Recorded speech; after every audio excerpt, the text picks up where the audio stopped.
I am politically incorrect and damn proud of it. I love my country, but I'm scared to death of its government. The Bush administration's open borders policy and its decision to ignore the enforcement of this country's immigration laws is part of a broader agenda.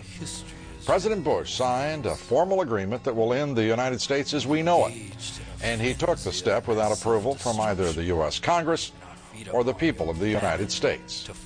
Bill Tucker reports.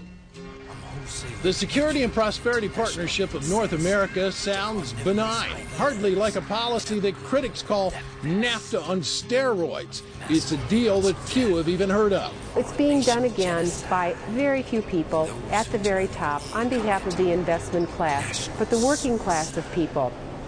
Political officials across our country, from communities, from cities and so forth, they don't know anything about this. Yet it was agreed to by Mexico's President Fox, Canada's Prime Minister Martin, and President Bush in 2005. Administration officials counter their critics by saying everything about SPP is on the White House website. And they say the partnership is not a treaty, but more of an outline of priorities between the United States, Mexico, and Canada. Still, some wonder why there haven't been public discussions about the goals being pursued.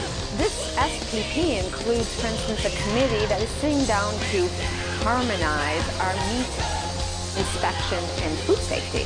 So how far away from a trade agreement can your dining room table and what you feed your kids be?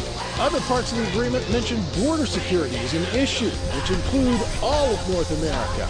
In fact, the name of the agreement is not Security and Prosperity of the United States, but of North America. When we are elected officials, we expect them to act on our behalf. When we get involved in cooperative frameworks with other countries for joint regulation of fisheries or rail transportation or the skies, we're basically sharing our sovereignty with that government and outsourcing some of what we give our elected officials.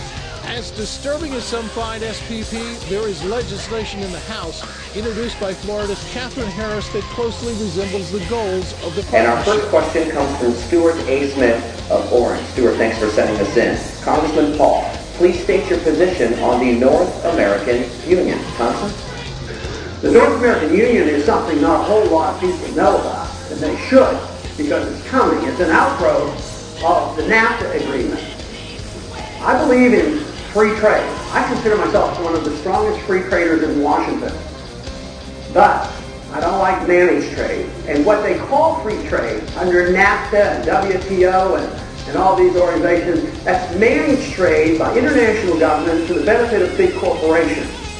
So I'm positively opposed to that. So I'm opposed to NAFTA. And the outgrowth of NAFTA is the North American Union with a unified currency, the Amera. They already have a plan for a highway running from Mexico up to Canada. 12-lane highway with trains in the middle, and it's going to be an international highway.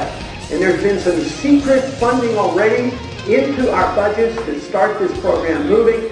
There's going to be eminent domain powers used to confiscate tens of thousands of acres to build this. So I still believe in America. I believe in the national sovereignty.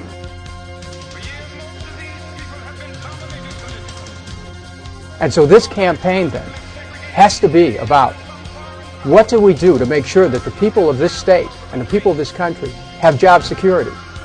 Tim, to me it means you start by canceling NAFTA and the WTO and going back to trade conditioned on workers' rights, human rights, environmental quality principles. It means a not-for-profit healthcare system. Right now, insurance companies are making money not providing health care.